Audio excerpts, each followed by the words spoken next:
જોઈ રહ્યા છો ગુજરાતની number 1 news channel news 18 Gujarati. હું છું સિદ્ધાર્થ ધોળકિયા। મહત્વના સમાચારથી કરીએ શરૂઆત।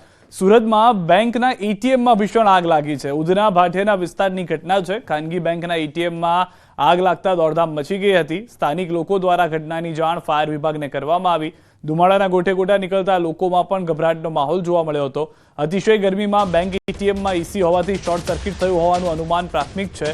હાલમાં ઘટનામાં કોઈ જાનહાનિ ન હોવાથી સૌ કોઈ રાહતનો શ્વાસ લીધો છે।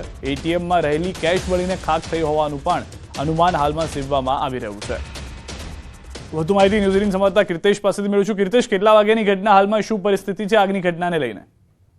બિલકુલ, જે પ્રકારે રવિવાર દિવસ હતો, બેંક બંધ હોવાને લઈને પાટણના વિસ્તારમાં એક બેંકના એટીએમમાં આગ લાગી ગઈ હતી। જોતજોતામાં આગળ વિકરાળ સ્વરૂપ લઈ લીધું। સ્થાનિક લોકો તાત્કાલિક આગની જાણકારી ફાયર વિભાગને આપતા ફાયર વિભાગ તાત્કાલિક ઘટના સ્થળે દોડી જઈ આગ પર કાબુ મેળવી લીધો હતો। પણ કહી શકાય જે પ્રકારે ગરમીનો પારો વધી રહ્યો છે, અસહ્ય ગરમીને લઈ વાયરિંગમાં શોર્ટ સર્કિટ થવાને લઈને આગ લાગ્યા હોવાનું અનુમાન છે। હાલ આ આગની ઘટનામાં એટીએમમાં રહેલા કેટલાક પૈસા બળી ગયા હોવાની વિગતો સામે આવી રહી છે। પણ જે પ્રકારની આ ઘટના છે તેમાં વધુ તપાસ કરતા વિગતો સામે આવશે। પણ ઘટના આગની હોવાને લઈને સમગ્ર વિસ્તારમાં થોડાક સમય માટે દોડધામ પડી જવા પામી હતી। આભાર કીર્તેશ સમગ્ર માહિતી બદલ। તો હાલમાં આગ પર કાબુ મેળવાયો હોવાની પ્રાથમિક જાણકારી છે। શોર્ટ સર્કિટ મુખ્ય કારણ માનવામાં આવી રહ્યું છે આગનું। તાપીના વ્યારામાં ખટાર ફળિયામાં ગેસ સિલિન્ડરમાં બ્લાસ્ટ થતા અફરાતફરી મચી ગઈ હતી। સોસાયટીના બાંધકામમાં રોકાયેલા શ્રમિકોની વસાહતોમાં વિસ્ફોટની ઘટના બની છે। ઘટના સ્થળે કુલ 23 બાટલા હતા, જે પૈકી 4 થી 5 બાટલા ફાટ્યા હતા। ગેસના બાટલા વસાહતમાં ક્યાંથી આવ્યા અને કોને મોકલ્યા હતા, આવા અનેક સવાલ ઉભા થઈ રહ્યા છે। કોના બાટલા છે એને લઈને પણ હજી સવાલ તો બાકી જ છે। વ્યારા ફાયર ફાઇટરની ટીમે આગળને કાબૂમાં લીધી હોવાની જાણકારી છે। આગને કાબૂમાં લઈ આગળની જે કાર્યવાહી છે તે કુલિંગની કાર્યવાહી પણ કરવામાં આવી રહી છે। જો કે સદનસીબે આગમાં કોઈ પણ જાનહાનિ નથી થઈ। વડોદરાના સાવલીની મંજુસર જીઆઈડીસીમાં કંપનીમાં આગ લાગી હતી। ભીષણ આગના દ્રશ્યો આપ જોઈ રહ્યા છો। જીઆઈડીસીમાં વહેલી સવારે અચાનક આગ લાગતા નાસભાગ મચી ગઈ હતી। ટાઇલ્સનો પાવડર બનાવતી કંપનીમાં આગ લાગી હતી। 4 થી વધુ ફાયર ફાઇટરની મદદ લેવાઈ હતી।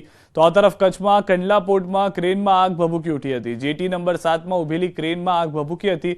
તો બીજી તરફ અરવલ્લીના મેઘરજ તાલુકા વિસ્તારના ડુંગર પર આગ લાગી હતી। ઢેડુકી ગામ પાસે જ જંગલમાં ભીષણ આગ લાગતા વનરાજી બળીને ખાખ થઈ ગઈ। ત્યારે સુરતના મેટ્રોના પિલ્લરમાં પણ આગની ઘટના હતી। વેલ્ડિંગની કામગીરી દરમિયાન મેટ્રોના પિલ્લરમાં આગ લાગી હતી। ફાયર વિભાગને જાણ થતાં ફાયર ફાઇટરો ઘટના સ્થળે પહોંચ્યા હતા।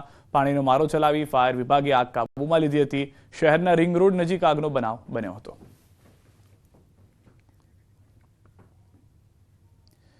અરવલ્લીના માલપુર લુણાવાડા સ્ટ્રીટ હાઈવે પર ટ્રક પુલ નીચે ખાબકી। સોનારિયા પાસે અકસ્માતની ઘટના બની હતી।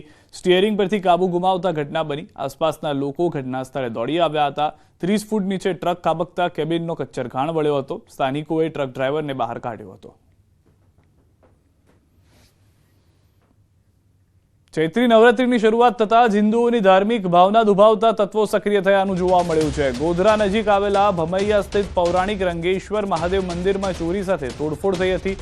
મહાદેવના મંદિરમાં અસામાજિક તત્વોએ શિવલિંગની પંચધાતુની જળધારીની ચોરી કરી છે। ચોરીથી ન અટકાતા આ તત્વોએ મંદિરમાં મૂર્તિને પણ નુકસાન પહોંચાડ્યું છે। આ ઘટનાથી હિન્દુ સમાજમાં ભારે રોષ ભભૂકી ઉઠ્યો છે। સમગ્ર મામલે ગ્રામજનો સહિત હિન્દુ સંગઠનો દ્વારા પોલીસને આ મામલે કડક કાર્યવાહી કરવાની માંગ કરાઈ છે। ઘટનાની જાણ થતાં ગોધરા ડીવાયએસપી સહિતની પોલીસની ટીમ સ્થળ પર આવી હતી। તપાસ શરૂ કરી દીધી છે,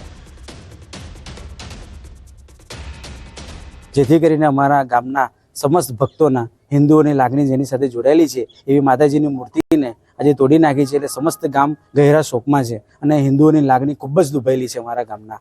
જેથી કરીને અમારા ગામના એક ભાઈ પોલીસ ફરિયાદ આપવા માટે ગયેલ છે અને પોલીસને નમ્ર વિનંતી છે કે આવા અસામાજિક તત્વો વિરુદ્ધ કાયદેસરની કાર્યવાહી કરે। તે ખોટી વસ્તુ થઈ છે અને લોકોની ધાર્મિક લાગણી દુભાઈ છે।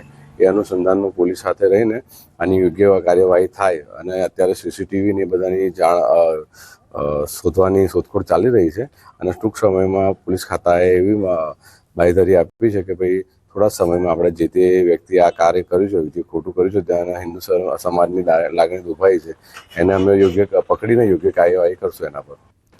ભરૂચના ભોલાવ વિસ્તારમાં ગટરમાંથી માનવ શીશ મળી આવતા ચકચાર મચી છે. નજીકના અંતરે ગટરમાંથી તપાસ દરમિયાન માનવ મૃતદેહના અંગો મળી આવ્યા હતા. શરીરના અંગો એક જ મૃતકના હોવાનો અંદાજ છે. પોલીસ દ્વારા લગાવવામાં આવ્યો છે અંદાજ. ભરૂચ સી ડિવિઝન પોલીસ ઘટના સ્થળે પહોંચી તપાસ હાથ ધરી ચૂકી છે. પોલીસે આસપાસના વિસ્તારમાં તપાસ હાથ ધરી છે.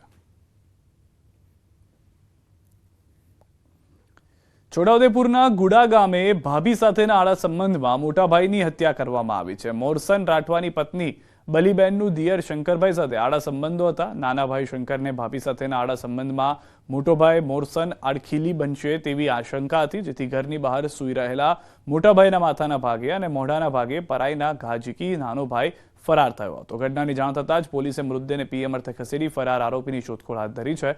ગણતરીના કલાકોમાં જ પોલીસે આરોપીને ઝડપી કાયદેસરની કાર્યવાહી હાથ ધરી છે. ગુડા ગામે આજે એક BNS 103(1) મુજબનો મર્ડરનો ગુનો બનેલ છે, જેમાં આ મર્ડરના કામના આરોપીએ તેના મોટા ભાઈનું મર્ડર કરેલ છે. આ તરફ દ્વારકાથી સમાચાર. કલ્યાણપુરના સતાપર ગામે દંપતીનો આપઘાત. પતિ પત્નીએ સજોડે ઝેરી દવા પી આપઘાત કર્યો. અગમ્ય કારણોસર આપઘાત કરીને મોતને વહાલું કર્યું. બંનેના મૃતદેહને જામખંભાળિયાની સિવિલ હોસ્પિટલ ખાતે પીએમ અર્થે ખસેડાયા. બંને મૃતક બારડોલીના મોવાજી ગામના દંપતીઓ હોવાનું સામે આવ્યું છે. કલ્યાણપુર પોલીસે આપઘાત અંગે તપાસ હાથ ધરી છે.